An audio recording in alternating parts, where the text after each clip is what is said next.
what you are witnessing is a true partnership and allyship in action. Wilson has come on to power the Shy League, the Dreamville Shy League, and it was more than just make sure our logo was underneath of this big logo, right? And as a community partner of the Y, I really hope that you see this example of if you challenge a partner, because Kevin knows, Amanda knows, some of these people know in the room that since they partnered with the Winning Edge, not only have they provided 20 paid opportunities for minority student athletes to learn in sports business, but they've listened to me and how certain, we've seen, people have been trying to help our communities forever, right? That's what everybody's DEI, social corporate responsibility is about. But what they've done, and again, what is this an example of them hearing some of the things that they could do better. It's easy to pass out shirts and pass out basketball. That's product. Product is it takes a lot of work, I know. But to create opportunities for these student athletes to learn the business, they have to plan for these kids, these game changers, okay? They didn't just show up, they have to plan for them. And they've really created those opportunities, and that's not easy to do, but it takes our community as well to challenge them. We can't be okay with how some partners step into our community and want to help. We're having this conversation because I said to Amanda, do you even know what the community wants from you when you come in and say you want to help? We're all long-winded people up here today, but we really do want to hear from you all because this is a long-term partnership. This won't be the last time that you'll see some of these faces here, and that's important for you to understand, to take advantage of this opportunity as well. So Kevin, I just wanted to make sure that Torian and Chris and myself, I'm sorry, Jason, it's been a long day, really represent the example of what community partnership can look like. Yeah, and just to follow up with, on the exposure aspect. So exposure in 2021 has to be bottom up and top down. Exposure has to be kind of some of the things that we've done. I have a cousin and a few mentees that are really good at basketball, but they're like 5'7".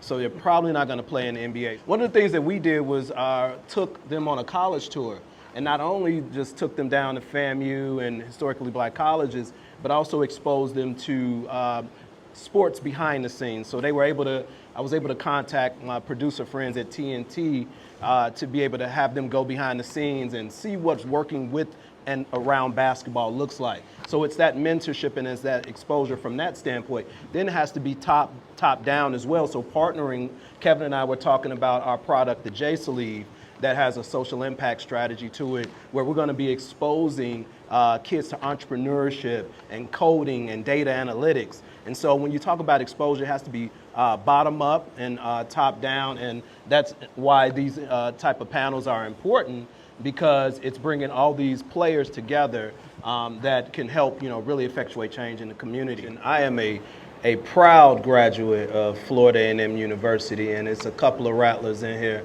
right now. And some of the things that you mentioned and you talked about is the cultural relevance, but it's even deeper than that. Culturally, historically black colleges have graduated the most black MBAs, the most black pharmacy doctorates in America, the most nurses, all those different type of things. And so it's really important from an access standpoint. But at the end of the day, if you're thinking about sending your child to an HBCU, send them to FAMU. But if you're thinking about sending your child to a HBCU, understand that they're going to get exposure to individuals from all across the world. At FAMU, we had Egyptians in the pharmacy program. I didn't even know there were black people in Alaska. And we went to school with about 10, and that's just the strength of historically black colleges, is that exposure to people and like-minded individuals. And then to take it a step further, everybody in here has a responsibility to support historically black colleges. One of the things that we had a fundraiser a couple of weeks ago with the athletic director from FAMU, and I invited my brother Brandon and he did not go to historically black colleges, but it was... yeah. 1 year, that's right. No, I remember, it was 1 year. Yeah, exactly, but he didn't graduate from one, but it was really, that was the important part though, like, It's important for brothers and sisters outside of the community, like Kevin, to understand the importance and support them.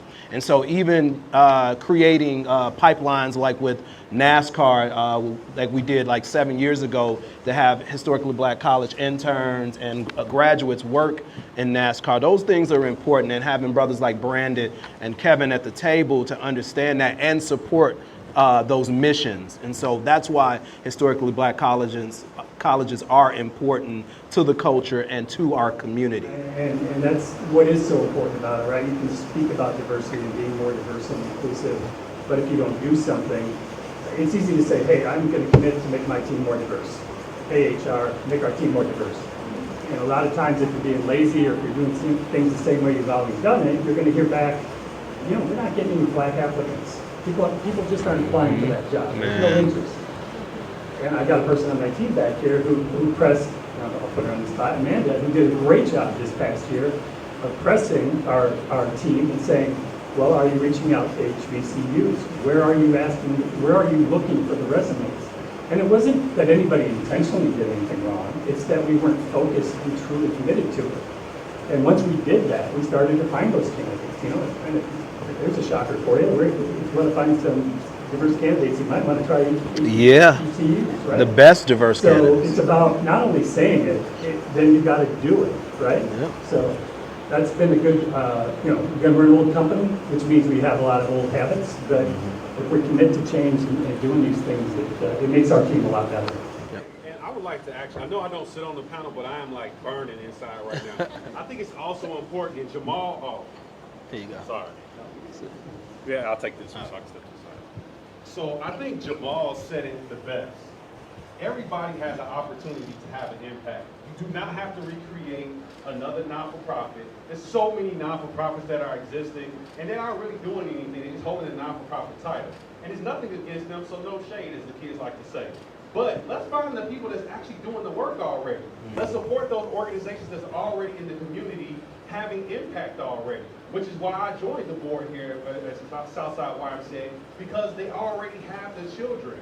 Why would I go out and create something and look for more children and start to pull children away from their programs when I can come here and bring my dollars here and help support the work that they're doing already? Which is another reason why I love my block, my hood, my city, because again, they're so committed to exposing children across the city to all of these wonderful opportunities.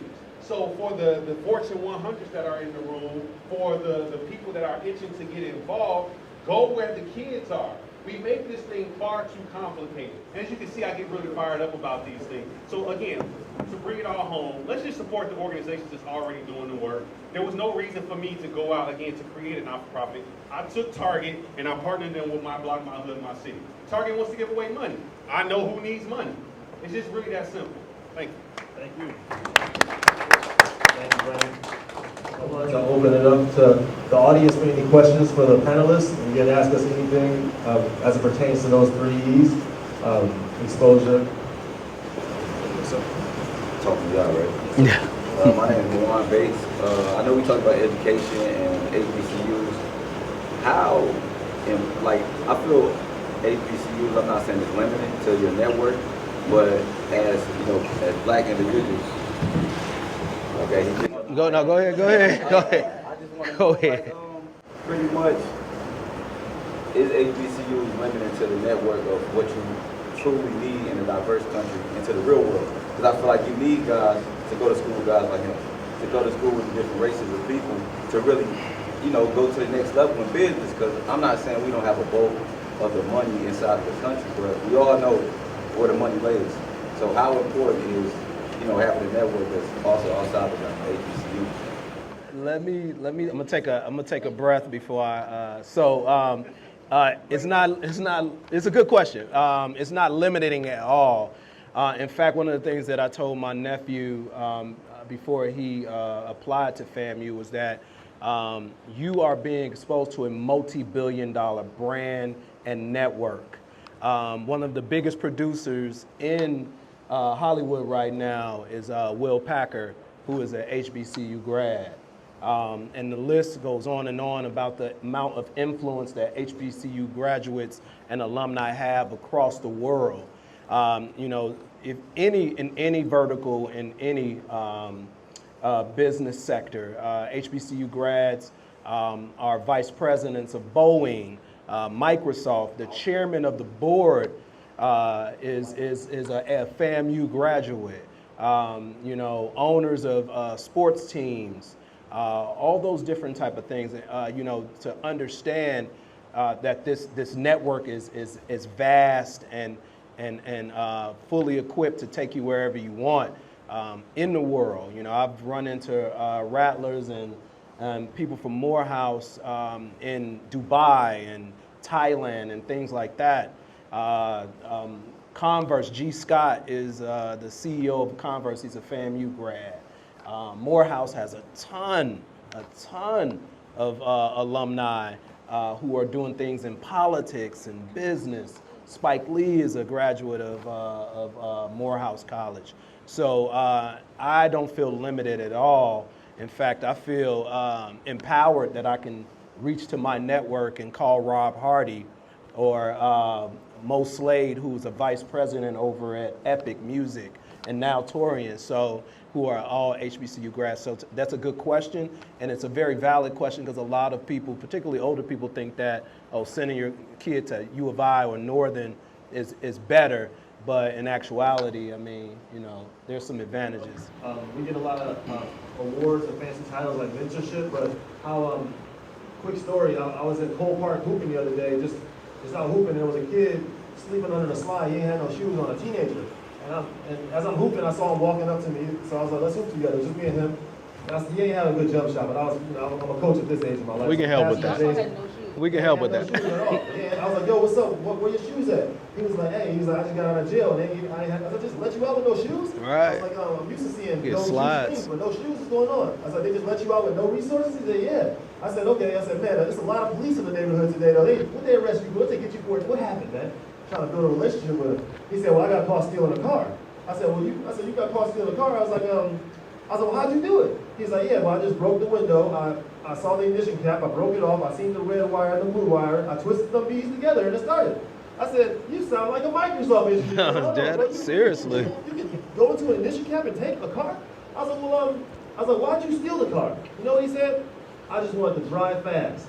That's what he wanted to do, right? So we played some ball. I took him to City Sports. He got some Jordans. I dropped him off at McDonald's because he wanted to use the Wi-Fi and get some food, right? But that's what saving a life looks like. Yep. You can say, people touch people. It's one-on-one interaction. So when you at a park, talk to somebody. Just walk up to them. You don't have to try to be innovative, right? You don't have to be trying to start a nonprofit. Just walk up to somebody and talk to them and listen to their story.